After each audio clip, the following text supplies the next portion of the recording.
নমস্কার, stop loss ট্রেডিংয়ে আপনাদের সবাইকে স্বাগত।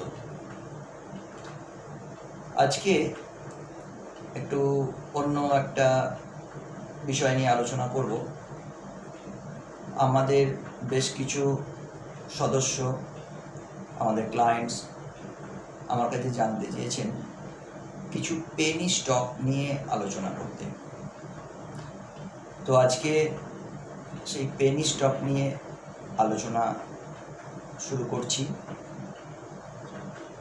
প্রথমেই বলে রাখি যে এই পেনি শব্দটা, Penney and pound, Penney means আমাদের ইন্ডিয়ানেতে কারেন্সিতে হচ্ছে পয়সা, পাইস, আর ব্রিটেনের ভাষায় পেনি। আমাদের এই পেনি শব্দের ঠিক যদি আক্ষরিক ভারতীয় কোনো শব্দ থাকে সেটা হচ্ছে কড়ি বা মুদ্রা। মানে 100 পয়সায় 1 টাকা হয়, সেই 100 পয়সার 100 ভাগের 1 ভাগ হচ্ছে একটা পয়সা বা 1 পেনি। ব্রিটেনে পেনি, তারপর পাউন্ড। তো আজকে এই পেনি স্টক মানে যে স্টকগুলো প্রায় পয়সায় কেনা যায়, মানে কয়েক পয়সা ব্যয় করলে কেনা যায়, সেই ধরনের কিছু স্টক নিয়ে আলোচনা করার জন্য আজকের এই ভিডিও। আশা করি আপনারা হয়তো বা কিছু জানতে পারবেন। আমাদের এই পেনি শব্দটা অ্যাকচুয়ালি ওল্ড ইংলিশ থেকে এসছে। আমাদের ইংরাজিতে একটা প্রবাদ আছে, পেনি ওয়াইজ পাউন্ড ফুলিশ। আমি এখানে সাহিত্য ব্যাকরণ নিয়ে আলোচনা করছি না, আমি করছি একদম নিখাত শেয়ারের সম্বন্ধে আলোচনা। তো অ্যাট প্রেজেন্ট আমাদের 1 পাউন্ডে, মানে ওদের দেশের 1 টাকায় আমাদের কত টাকা হচ্ছে আগে দেখে নিই। আমার কাছে একদম লেটেস্ট যে নিউজটা রয়েছে বা ডেটা রয়েছে, তাতে করে দেখা যাচ্ছে 1 GBP great Britain pound is equal to 93.32 Indian rupee, তার মানে প্রায় 93 টাকা। তো আমাদের হিসেবে 1 টাকার নিচে কোনো স্টক কেনা নেই যে তা নয়, আছে। তো আমি এখানে ওদের ওই পেনি পাউন্ডের মানে ক্যালকুলেশনে, কনভার্সেশনে আমি আপনাদেরকে কিছু স্টকের কথা বলবো যেগুলো আমরা ছোট করে ইনভেস্ট করতে পারি, কিনে রাখতে পারি। তো এখানে যেটা বলার আছে সেটা হচ্ছে, এই যে পেনি স্টকে ইনভেস্টমেন্ট করা, এটা জানবেন আমাদের তার কতগুলো রুলস মেনে কাজ করতে হয়। আমরা যখন টেকনিক্যালস যখন শিখেছি বা জেনেছি, তখন সেখানে একটা শব্দ আমরা শিখেছি বা একটা সেন্টেন্স, যে price is king, price is supreme. তার মানে আমাদের স্টক মার্কেটে কোনো স্টকের দাম বা প্রাইসটাই হচ্ছে শেষ কথা। সেই প্রাইস যদি কোনো কারণে ফল করে, পড়ে যায়, তার মানে সেই স্টকটার ভায়াবিলিটি, সেই স্টকটার ভ্যালুয়েশন লুজ করছে, পড়ে যাচ্ছে। তো ন্যাচারালি যে স্টকগুলো আজকে ওই পেনিতে পাওয়া যাচ্ছে বা পয়সায় পাওয়া যাচ্ছে, সেগুলো ডেফিনেটলি খুব একটা ভালো স্টক হতে পারে না। তবুও এরকম আমরা অনেক সময় দেখেছি যে প্রচুর স্টক আমরা অতীতেও দেখেছি, এই সাম্প্রতিক অতীতে দেখেছি যে অনেক স্টক 50 পয়সা 1 টাকা থেকে বেড়ে সেটা 10 টাকা, 15 টাকা, 30 টাকা হয়ে গেছে। এবং বেড়েই চলেছে। এটা নতুন কোনো ঘটনা নয়, এটা বহু বছর ধরে এই জিনিস ঘটে চলেছে, ঘটে আসছে। এবং সেই জন্যই আমাদের যারা স্টক মার্কেটের সঙ্গে যুক্ত তারা একটা তাদের ইনভেস্টমেন্ট এই পেনি স্টকে করবার কথা চিন্তা করেন।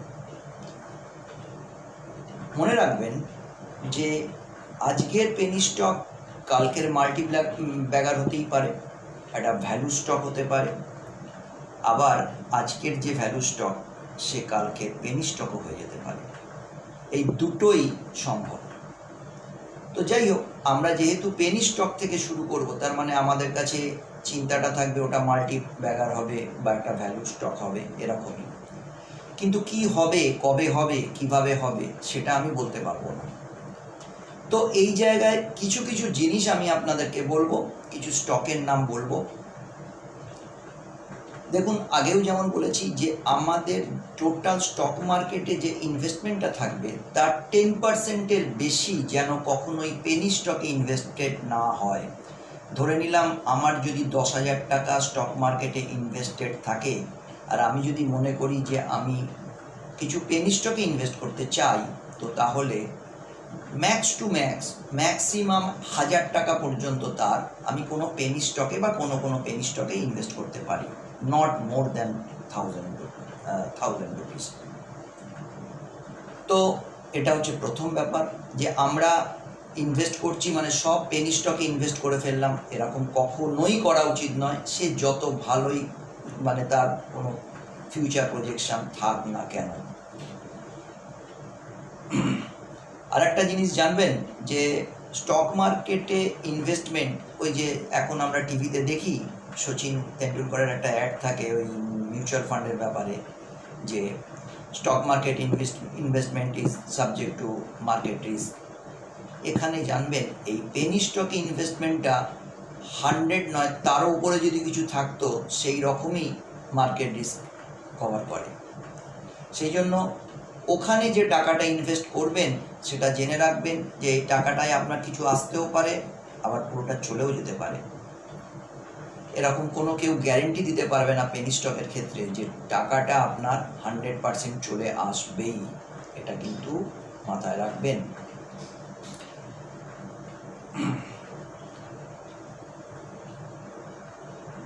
আর পেনি স্টক কেন হয়, তার কারণ বেশিরভাগ যে কোম্পানিগুলো খুব বেশি ডেপ্ট হয়ে গেছে, যাদের অনেক মার্কেটে লোন রয়েছে, তাদের পারফরমেন্স খারাপ আছে, তাদের সেলস, তাদের গ্রোথ, এভরিথিং স্যাচুরেটেড হয়ে গেছে, সেই কোম্পানিগুলোরই প্রাইস তাদের আস্তে আস্তে পড়তে সে পেনি স্টকে চলে এসছে, মানে পাউন্ড থেকে পেনিতে চলে এসছে।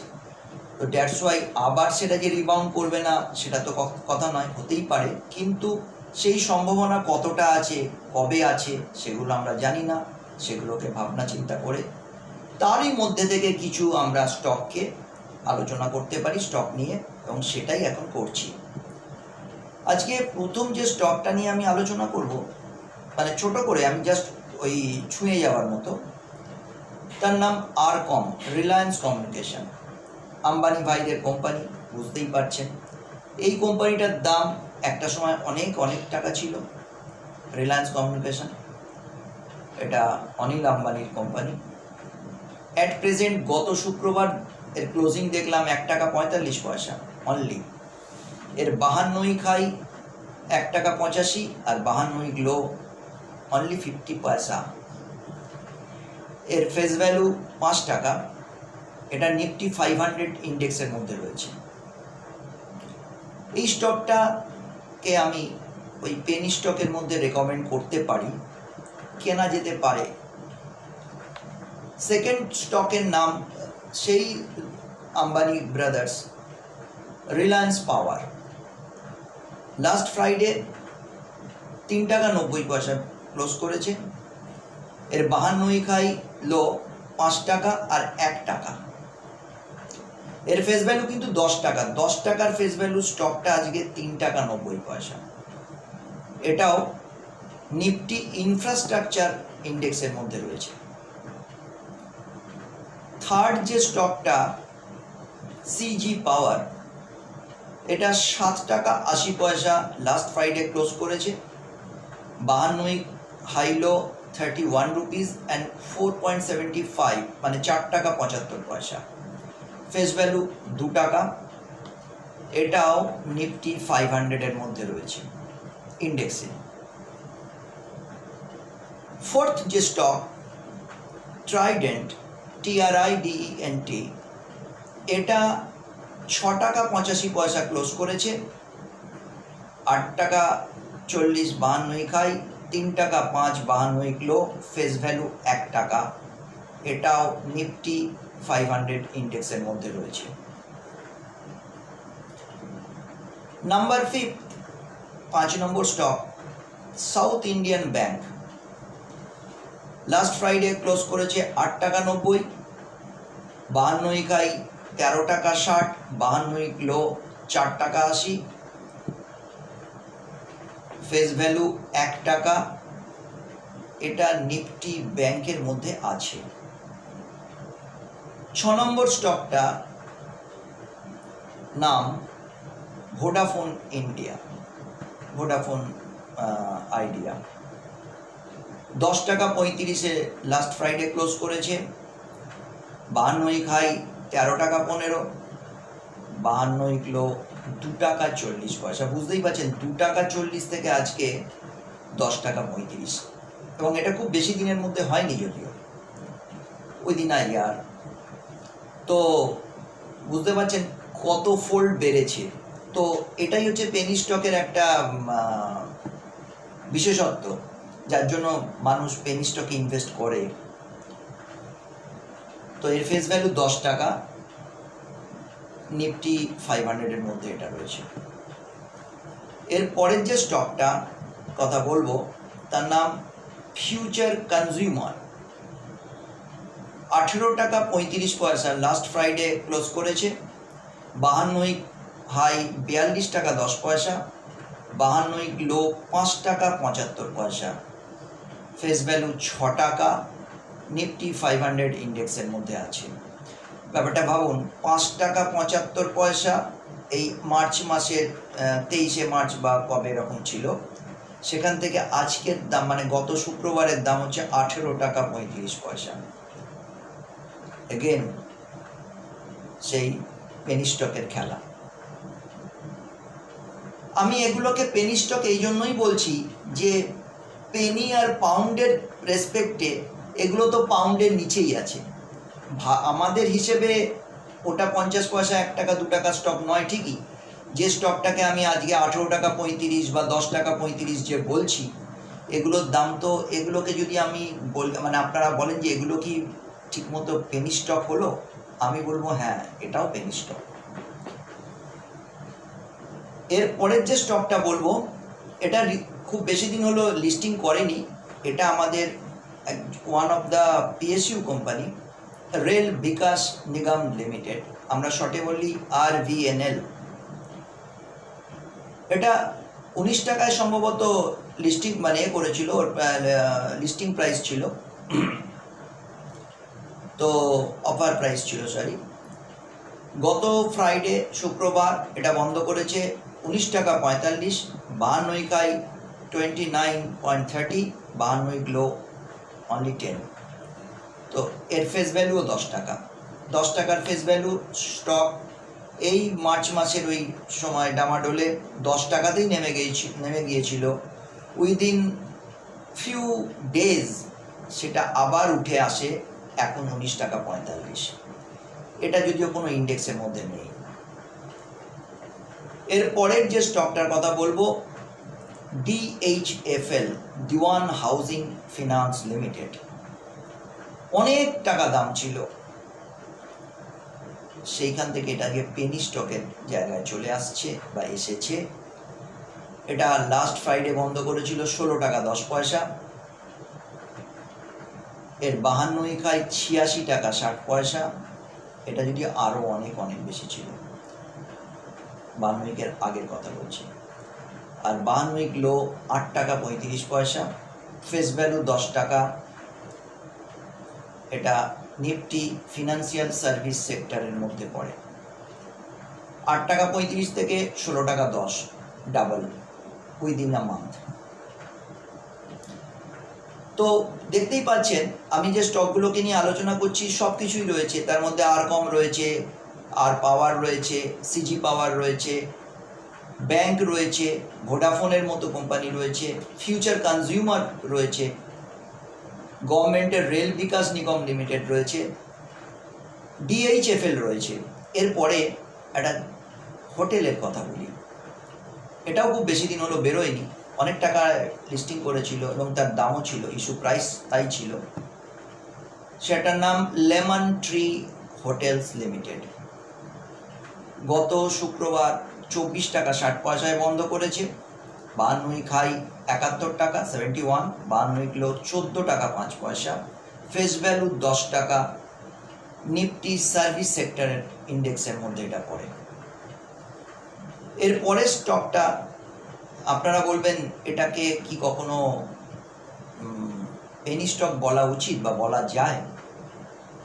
আমি এখনো এটাকে পেনি স্টকের মধ্যেই রেখেছি এবং আমি বলবো এটাকে ইনভেস্ট করাই যায়। এই স্টকটার নাম আইডিএফসি ফার্স্ট ব্যাংক। 27 টাকায় গত শুক্রবার বন্ধ করেছে। 52 খাই 47.95, 52 কিলো 17.65, ফেস ভ্যালু 10 টাকা। নিফটি ব্যাংক মানে ব্যাংক নিফটির মধ্যে এই স্টক বিলং করছে। মাথায় রাখবেন যে ব্যাংক নিফটিতে মাত্র 2টো স্টক রয়েছে এইরকম যারা এরকম দামের মধ্যে রয়েছে, তার মধ্যে একটা আইডিএফসি ফার্স্ট ব্যাংক আর একটা হচ্ছে পাঞ্জাব ন্যাশনাল ব্যাংক। এরকম প্রচুর স্টকের নাম বলতেই পারি, বলা যায়, কিন্তু এখান থেকে কয়েকটাকে আমি জাস্ট বলবার চেষ্টা করলাম। মানে এটা এই নয় যে এটাই তার মধ্যে সেরা, এখানে কোনো সেরকম কোনো ব্যাপার নেই, কিন্তু তার মধ্যে থেকে একটা আইডিয়া, একটা দোয়া যে এরকমভাবে কিছু করতে পারেন বা আমরা করতে পারি। এরপরে আসি একটু অন্য স্টক, এটাকেও আমি পেনি স্টক বলবো কারণ পাউন্ডের নিচে আছে। সেই স্টকটার নাম Jet Airways. 27.95 last Friday close করেছে। 52 week high 78.40, 52 week low only 13, face value 10 টাকা। নিফটি 500 ইন্ডেক্সের মধ্যে রয়েছে। দেখুন 13 টাকা থেকে 27.95, মানে 28 টাকা, ডাবল হয়ে গেছে। এরপরে একটা কেমিক্যাল স্টকের কথা বলি, ফাইনোটেক্স কেমিক্যাল। 27.10 লাস্ট ফ্রাইডে ক্লোজ করেছে। 36.52 খাই 12.45, 52 কিলো, ফেস ভ্যালু 2 টাকা। নিফটি 500 ইন্ডেক্সের মধ্যে রয়েছে। এর পরের স্টক মানে 14th Ujjivan small finance bank limited. Last Friday 30.60 বন্ধ করেছে। 52 week high 62.80, 52 week low 23.10, face value 10, কোনো ইন্ডেক্সের মধ্যে নেই আপাতত। লাস্ট 15 নম্বর যে স্টকটার কথা বলবো তার নাম Reliance infra. 35.15 last Friday cross করেছে। 52 উইক হাই 66, 52 উইক লো 8.65, মানে 8.65 টাকা। ভাবুন 8.65 থেকে 35 টাকা within this 2 months, face value 10 টাকা। নিফটি ইনফ্রাস্ট্রাকচার ইন্ডেক্সের মধ্যে এটা রয়েছে। তো বলার বক্তব্য এটাই যে আমরা যখন এই পেনি স্টক নিয়ে আলোচনা করি তখন বেশিরভাগ মানুষ 50 পয়সা, 1 টাকা, 2 টাকা, 3 টাকা, বিভিন্ন অনেক স্টক আছে, আমি কারোর নাম করতে চাইছি না, এরকম কোনো স্টককেই আমরা ইনভেস্ট করি এবং সেটা যদি বেড়ে যায় আমরা বিরাট কিছু এ করি। আমার নিজের জীবনেও হয়েছে, অতীতেও হয়েছে, বর্তমানেও হয়েছে। যেমন বলি অলোক ইন্ডাস্ট্রিজ আমার কেনা ছিল 4.42 করে, আজকের দাম, গত শুক্রবারের দাম আপনারাই জানেন, যদিও আছে, খুব বেশি নয়, আছে। সেরকম ঊর্জা গ্লোবাল কেনা আছে, এরকম প্রচুর স্টক আমার কেনা আছে। এগুলোকে আমি সবসময় পেনি স্টক হিসেবে দেখবার চেষ্টা করি, এবং সেই আমার ভিউজটাই আমি এখানে, আমার চিন্তাভাবনাই আমি এখানে বললাম। আমি 10 টাকা করে গর্ভটি কিনেছিলাম, সেটাকে 2300 টাকায় সেল করেছি। তো আমার কাছে সেটা পেনি স্টক ছিল। মানে পেনি স্টক মানে 1 টাকা 2 টাকা হতে হবে এমন কোনো মানে নেই, কারণ এখন 1 পাউন্ডের নিচে পেনি, তো পাউন্ডই তো 93 টাকা। তো সেই হিসেবে লজিক্যালি পাউন্ডের নিচে যা থাকবেন অল আর পেনি। এনিহাউ, অনেক মজা হলো। তো আমি আপনাদেরকে এটাই বলবো যে অনেকে যারা মনে করেন যে পেনি স্টকে ইনভেস্ট করতে চান, করতে পারেন, করুন, কিন্তু খুব বেশি করবেন না। মানে আপনার ইনভেস্টমেন্টের একটা লিমিটেড টাকা এখানে রাখবেন, ম্যাক্সিমাম 10% রাখতে পারেন, ওর বেশি রাখবেন না। আজ এইটুকুই। আমাদের এই চ্যানেল আপনার যদি ভালো লেগে থাকে, আমাদের এই ভিডিও যদি আপনার ভালো লেগে থাকে, তাহলে একটা লাইক দেবেন, আর আমাদের এই চ্যানেলটাকে সাবস্ক্রাইব করবেন, যাতে করে আমরা আরও নতুন ভিডিও আপনাদের জন্য তৈরি করতে পারি। নমস্কার।